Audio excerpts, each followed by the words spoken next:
Hey, what's up? I just wanted to offer a quick video. Just an idea that occurred to me, just as food for thought. This can sound a little bit deep, but I was thinking,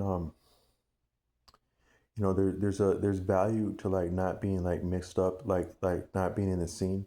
So like anytime, like I think like one flex that I can come up online and say is that anytime you saw me in life, like and any like a lot when I was young, but since I've been living life and making my own decisions, you never saw me somewhere if I wasn't making money or making moves.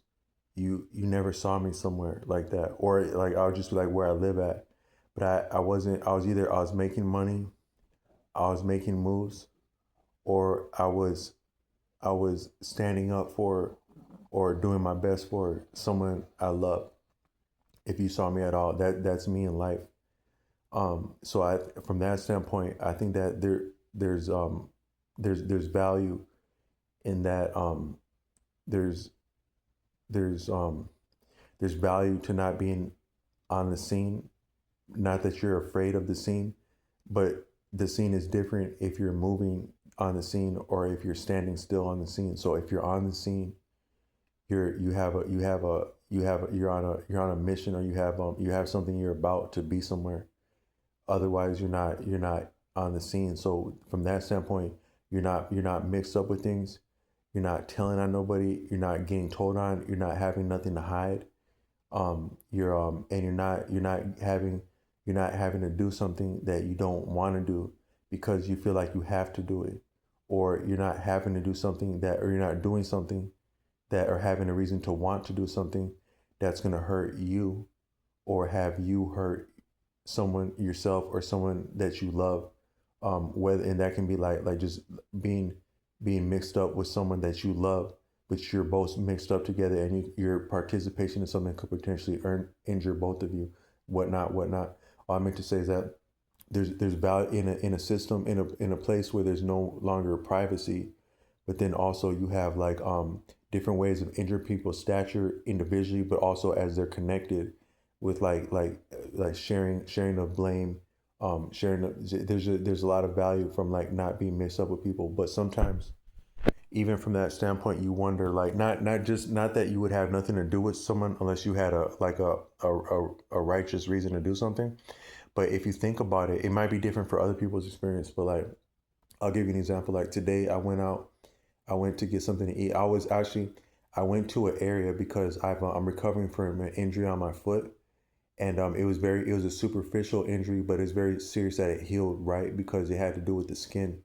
But then, and also I started wearing sandals more so this summer. For some reason, I had a difficulty getting appropriate socks that fit. I don't know if they did something to change about socks, but for me, it's difficult. I have just regular feet. Like I wear size 12, and I just have like a regular size 12 foot, maybe just barely a little bit wide.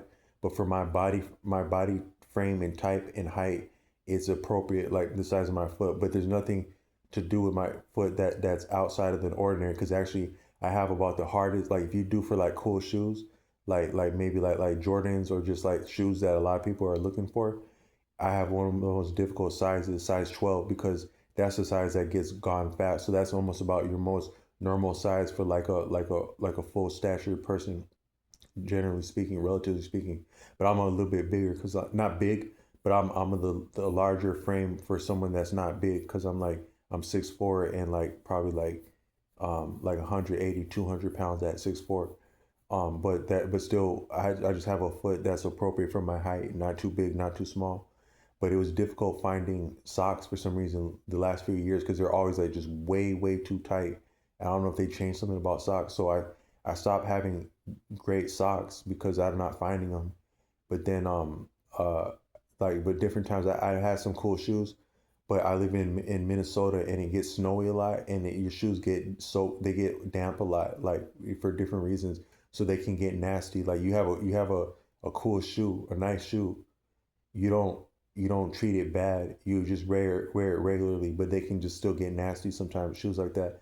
But I like sandals because it feels more natural, but your foot actually somewhat stays cleaner with sandals than actually being up inside of a shoe, inside of a sock, and like just the dark, sometimes damp but just different temperature.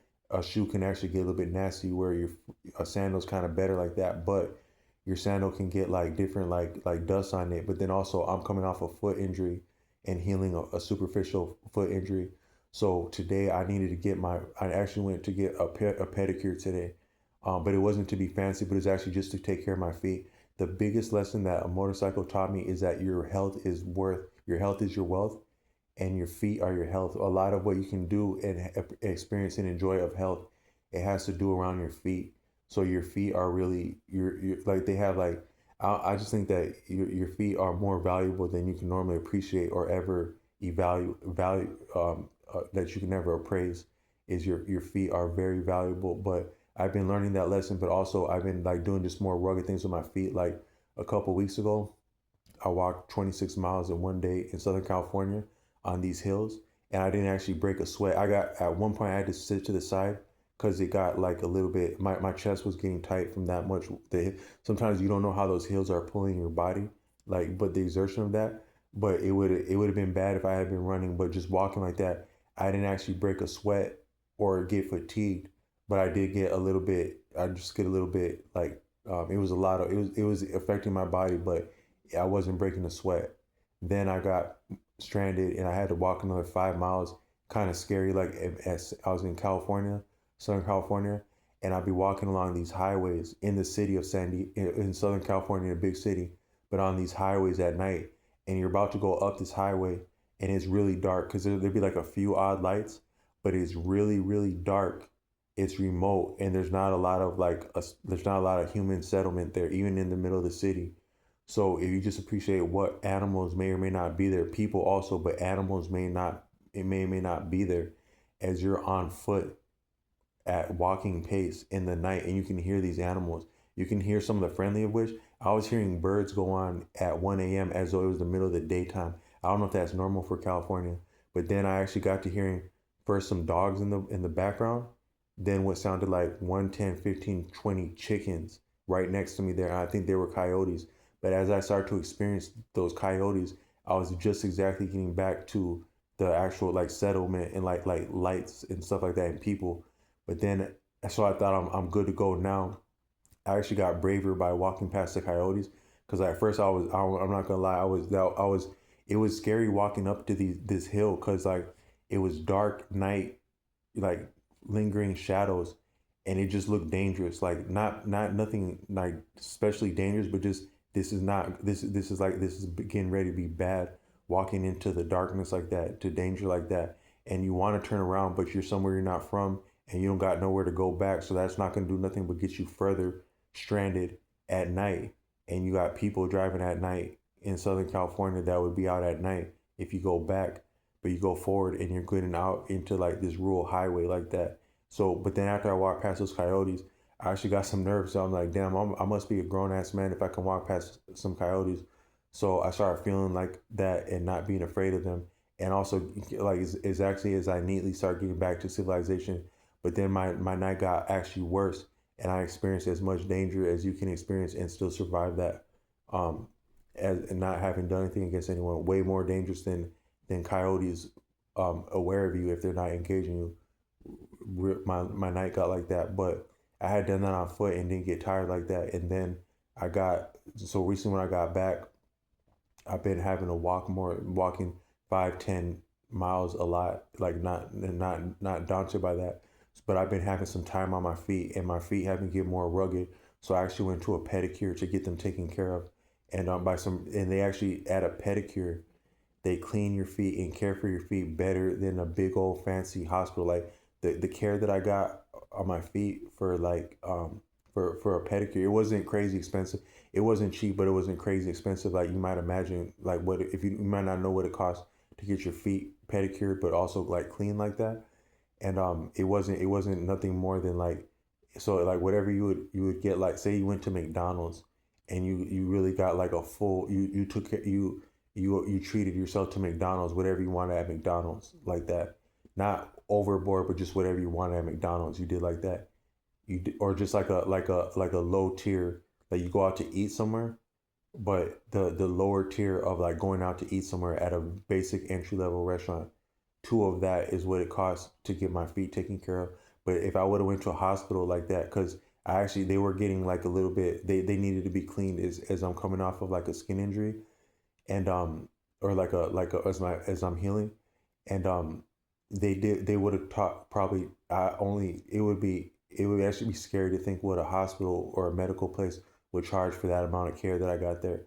But then I went to like a restaurant that I'm known at that restaurant.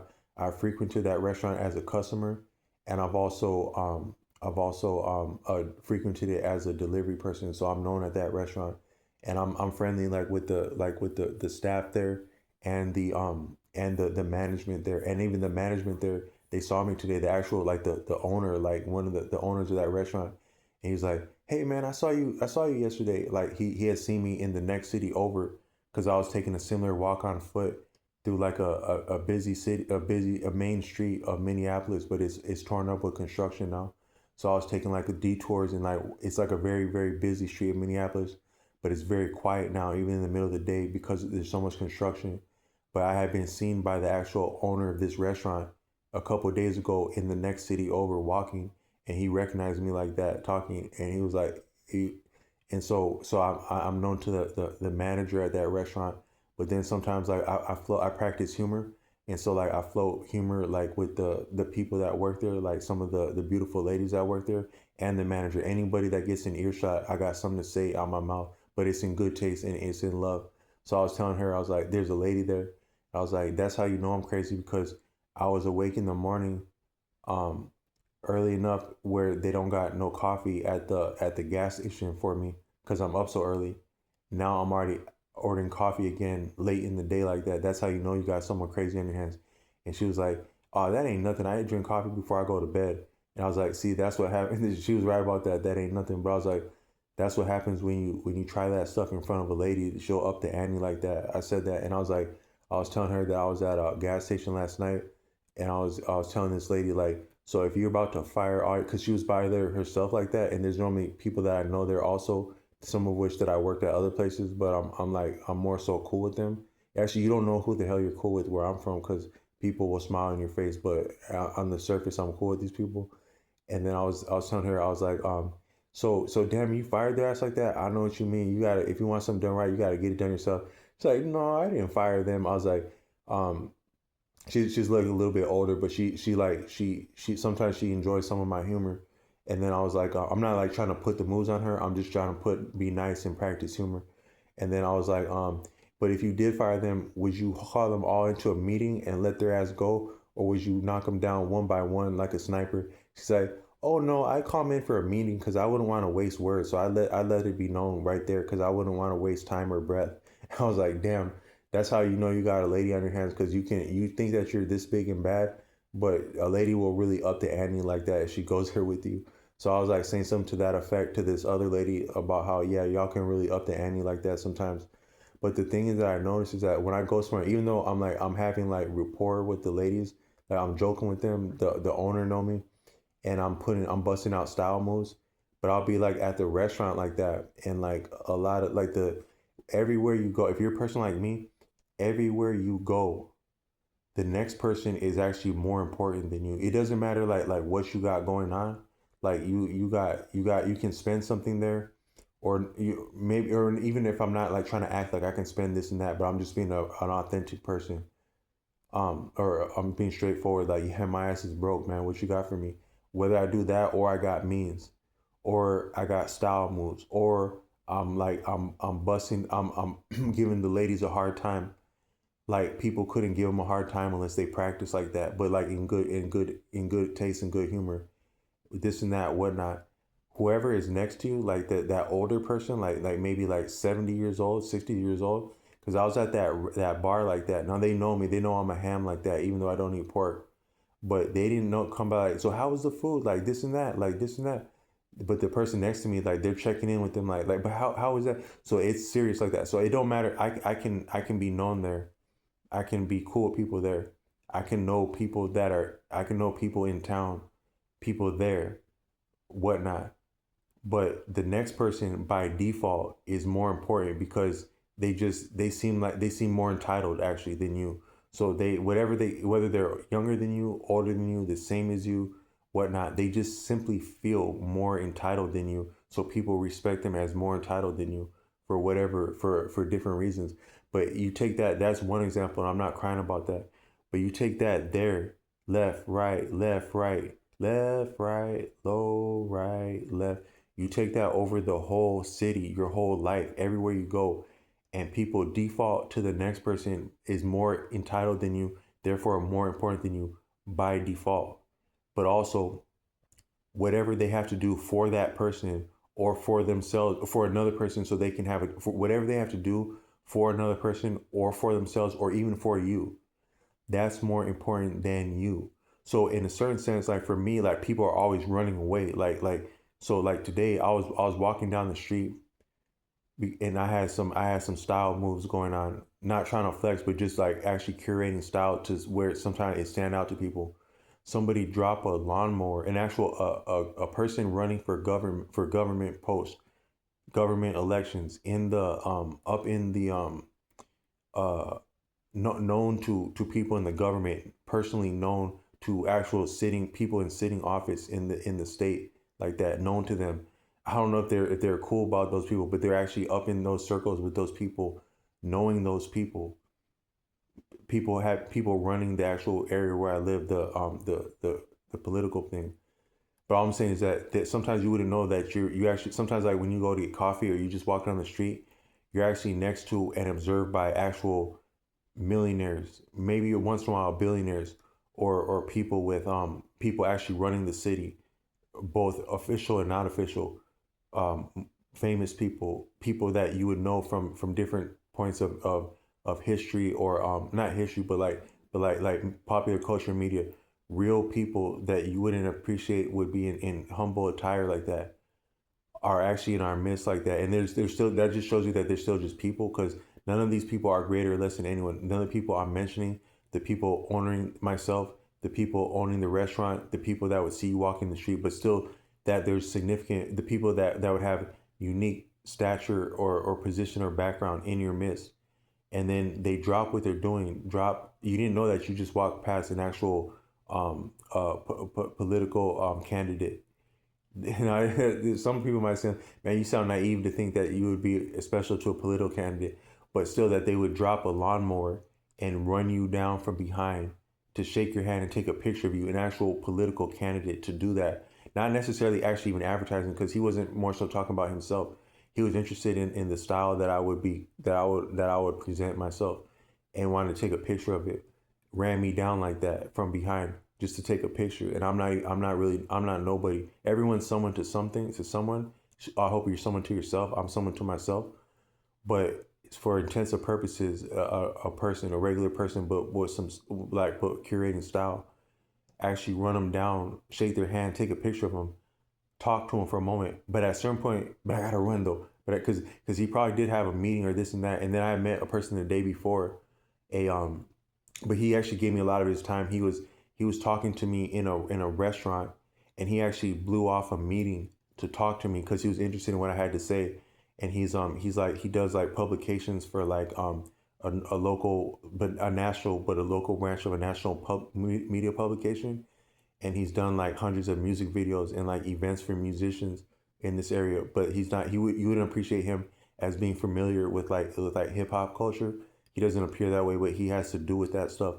And he actually blew off a meeting to talk to me because he wasn't used to someone like attempting the type of statements I was making to him in humor, but also in like some like factual things I was referencing to him. So he did give me his time, and to the extent of blowing off a meeting to talk to me, but still he had to run at a certain point because we still got to go. So what I meant to say is that it's unique in this life that everywhere, and I'm saying that, not saying that's unique to me, but I watched a video by this person named Wayfinder. I've referenced him on him, and he talks a lot about deep things about like what it means to be like a Ronin renegade type of person, not in a pretentious way, but really someone that doesn't walk the beaten path or fit in even if they wanted to, but it's still like formidable, relatively speaking, in their own right. He talks about that, but sometimes he said these people that you've known in your life, that you know, maybe even that you are, but that you know, Are they real? How do you know people are real? How do you really know that someone is real? He said that convincingly, how he asked that question. But these people in our life, how do you really know that they're real? And are they not always running off somewhere? But once in a while, you could get on to like spending time with someone. But even when you're spending time with someone, there's a lot of things that are corrupt about that, where you're not really being yourself with one another. And there's always like a little bit of like animosity, jealousy. My family member has a friend that they've been so close their whole life. It's interesting how they could be that close that long. And I don't know if they actually experience jealousy the same way as other people, because they're accomplished, they're pretty accomplished, relatively speaking. One of them is a professional, and then my family member is an actual artist. So they're accomplished in their own right, demonstrably. But I don't know if they're actually jealous of each other, that they could be that close over a lifetime like that. And they seem to have simple respect, and sometimes the exception proves the rule. But it's really interesting that most people is that one, people are running away from you. They got better things to do than you, in your face, and not in your, probably by and large not in your face, but in your face also. They got better things than you. They are better than you, or at least they got better things than you. So they're not presenting themselves as better than you, but they sure enough have got better things to do than you, more pressing things, their job, whatnot. So your job sucks, man. You hate your job. You gotta wake up in the morning and do that stuff. You get cut a paycheck, but the paycheck goes fast. You gotta do all the stuff you don't like at your job, different stuff at your job. Your job sucks, and you hate your job. And there's people that are cooler than your job, that could show you things, that could help you do things that are cooler than your job, that just their friendship and their love is actually cooler than your stupid job that sucks, that you hate. But and you can still appreciate that by and large, because if the right person came in that that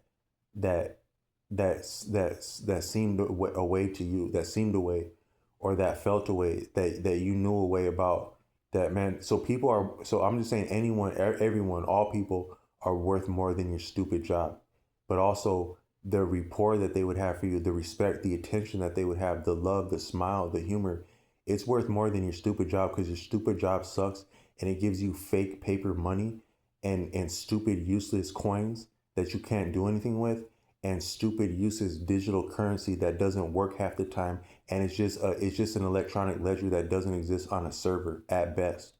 You might have some stupid property that you get to have, like a stupid car or some stupid clothes, but your stupid clothes, you have to put them in a stupid house that belongs to a stupid landlord.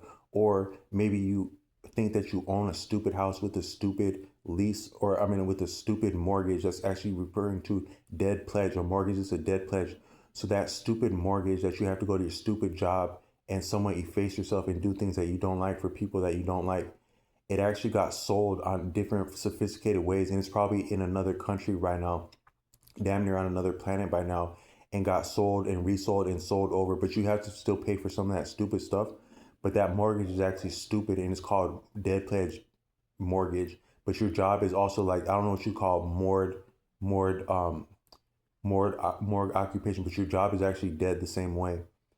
Um, so so anything that you would own is that one is that it's trifling, or it still, for intensive purposes, belongs to a bank, or you have to park it somewhere where that ground belongs to a bank, or you have to store it somewhere that belongs to a bank, whether you have a stupid mortgage, or you um or you have some technology like a stupid phone that always messes up and always becomes redundant soon, because it's designed to become redundant soon. You have to give fake money for it that you pay real time for, your real, to get that stupid phone, and do stupid things on that phone that you could have done better without a stupid phone, and met realer people without a stupid phone. So you're stupid and your life is stupid, but still you meet someone that's cool, or that actually has a genuine affinity for you, that is actually just showing, is being genuine towards you. Them being genuine towards you is worth more than the things that you call your life, and a lot of the actual engagements and experiences of the people that you call your life, because they look at you as stupid, as your job is actually stupid, and you believe in that stupid job and them who are stupid. So all y'all are stupid, but they actually do kind of look at you as stupid, but you respect them more because they're entitled. But all I meant to say is that um it's interesting that anything and everything is worth more than a person nowadays. But it actually is kind of stupid. But the thing I wanted to say is that, but from that standpoint, is that are people actually real? Are these real people that we see? Because one is that they're fake toward us. They're fake to that. So what they mean to how they perceive us is fake and it's from their fakeness. But what they mean to what their attitude, what they think about us is also stupid and fake, because a lot of their assumptions and their notions are stupid and fake. Their relationships are stupid and fake. Their errors and the premise of their relationships and the like their status within the relationships is stupid and fake. And then um so what they think of us is fake. What they mean to us is fake. What they intend for us is fake. What they experience, what they show us is fake. And the only time they're being real is actually when they're being disrespectful, or they're giving us indifference, which is really horrible when it's systematic and wide. And so they're really horrible. And the only time they're horrible to us, at least, no one's a horrible person, but they are horrible to us. They mean us horribly, and our experience of them is either fake, as it's at least pleasant, and therefore it's giving us a fake experience then, and a fake memory, and a lack of a connection and contact. But then also, the only time they're actually being authentic is when they're being horrible, because they're actually horrible to us that whole time. They mean horrible things. They would like horrible things for us, or nothing for us or with us. But then um but so but then are they real, at least? So to us, at least in our experience, are they actually, is if our experience is made up of people like this, is our experience real? But then also, are they real? But then some of our experience is real. The realer of our experience is probably our experience of ourselves, or the things that we do by ourselves, or do because we had did something by ourselves. But then so are these people real? But then so when they're in our face, they're fake the whole time, except for when they're being horrible. But both when they're being fake and horrible, they're running away from us because they got better things and people to do while with us, and then their whole life when they're not with us, because we never know other people except when they're with us. And when they're with us, they got better things to do. They default to being better to other people and having time to do better things to other people. But what I meant to say is that your actual whatever you have to do of life in life, it's not more important than when people are being genuine to you, even as you appreciate your job or your whatever you have going for yourself, because that's all it's all like arbitrary and falsifiable and fleeting. But our engagements are real, if anything is real. But still, they're running away the whole time. But then if they actually do get to to to to tolerate you, or to fancy you, or spend time with you, a lot of that also is like corrupt, because one is that if you're spending time with this person, they still default to thinking that to being better towards, and having better esteem towards, and better engagement towards, and like better loyalty towards other people that whole time. Their friends, their ex partners, their partners, their employers, their family, their friends, even damn near their enemies, are have a deeper history with them and have deeper meaning to them than you. But they got around to tolerating you being around them. So likely you being around them puts you in danger, because one is that they already default to other people being better than you. So they'll actually get you mixed up with people that you normally wouldn't be around, or even when you're around, your instincts give you misgivings around the type of people they bring you around. You also have misgivings being around them when they seldom tolerate you, because of that dynamic. But then also just because um, they value other people, or they can just, you feel that they can get you in some stupid situation around other people or with other people, whether that's like above board or not. You just being around them, and jealousy comes in, um, uh, overselling yourself or not being appreciated comes in, them maybe running away, or then maybe sometimes even that rare exception, they like you more than you're comfortable with, or they want to like lock you down more than you're comfortable with. So that whole time of being with them, even when they tolerate you, it's a little bit iffy, and it's like it's not really real from that standpoint. It's not a real experience because it's like it's not total, because you don't completely trust them. So you can't have a total experience with someone that you don't trust. So therefore, you can't have an experience with someone, and therefore they may not be real like that. But then, if something different happened where you really got stuck with someone, where like you were in a situation where you were obliged to stay there longer than you wanted to, like you're around some like cool people but also dangerous people, and you didn't feel comfortable just getting up and leaving when you wanted to, or heaven forbid you were under the influence of something, you couldn't get up when you wanted to, or you had something that like you had a circumstance that you couldn't leave the way that you wanted to, so you were really stuck with them. Like they tolerated you, but you're actually now together and you can't exactly get away at your leisure. So it's something horrible like that. So either they ignore you right off the bat, they have nothing to do with you, they have better things to do for themselves and for other people that whole time they're around you, or they actually tolerate you, rare exceptions, you get around them, but it's compromised because they will and likely and soon get you mixed up with people and things you wouldn't want to or normally get mixed up with. And you have a feeling about that that keeps you from having a total experience and bonding with them, or you really get off on with them and now you're stuck with them like in some kind of circumstance, whether personal, social, legal, financial, physical, you're stuck together somehow.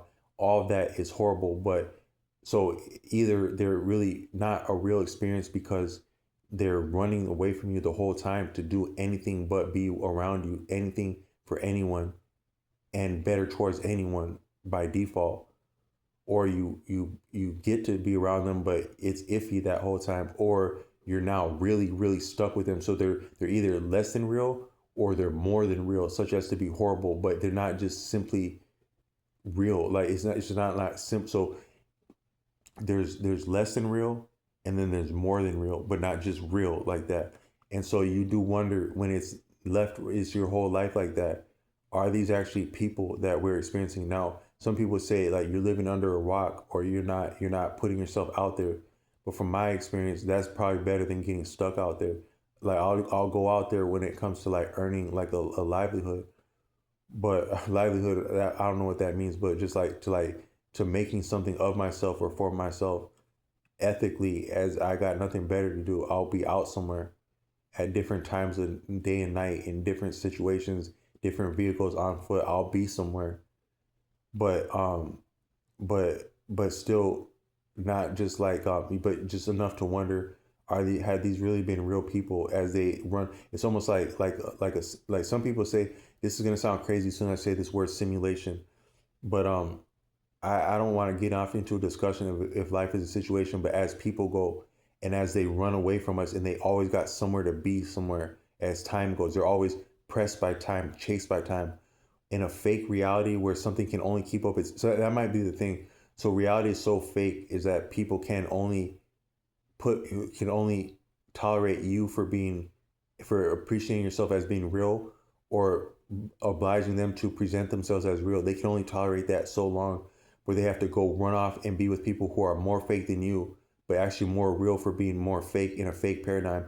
So these fake people can have a realer experience of being fake together than a fake experience of being real with you for actually being a little bit real, or fancying yourself real, or appreciably being real compared to their fakeness.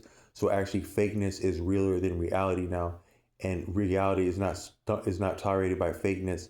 And so you need cooperation and love and support to exist.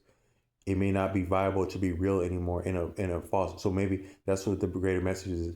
We're now in like a fake paradigm, and fake is the only thing that's going to be left out after the real gets ditched by the fakeness. So the fakeness is going to go off somewhere, but you get enough fake people together, and that might be some real shit right there. That might be, everybody actually does still want real shit. So life is fake. They want the real fake. They don't want the fake. They don't want the fake shit, but they want the real fake shit is what they want. And so but you might be like So you're fakely, to their impression, you're fakely real, but still really fakely real. But they want something that's really that's fakely really fake, but really fakely really fake is what people want. But from that standpoint, if you got it the way I do, people are more so fake. And so at least from my vantage point, then are people real? You could say from their standpoint, they are real. They're fake as hell, but they're also real as hell for being fake as hell, enough to be really fake, but still really real, as though they're viable in a fake reality and therefore left over after fake reality and still real in and beyond fake reality. So they're more real like that. But for a person that's just simple, it's like, and as my experience goes, and as it lasts, while it lasts, and then maybe after it had last, were these anything of people?